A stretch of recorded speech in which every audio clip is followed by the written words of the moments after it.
مکتوب نمبر 30 معاویہ کے نام۔ بسم اللہ الرحمن الرحیم۔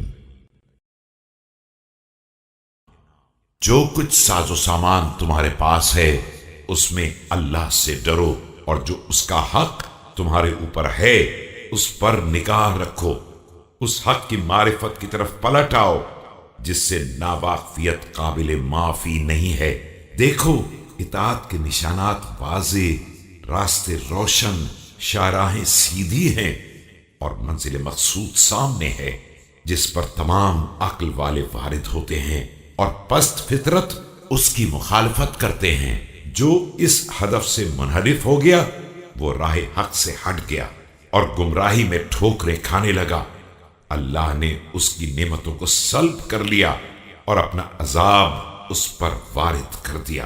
لہذا اپنے نفس کا خیال رکھو اور اسے ہلاکت سے بچاؤ کہ پروردگار نے تمہارے لیے راستے کو واضح کر دیا ہے اور وہ منزل بتا دی ہے جہاں تک امور کو جانا ہے۔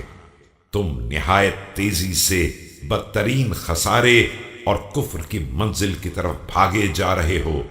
تمہارے نفس نے تمہیں بدبختی میں ڈال دیا ہے اور گمراہی میں جھونک دیا ہے، ہلاکت کی منزلوں میں وارد کر دیا ہے اور صحیح راستوں کو دشوار گزار بنا دیا ہے۔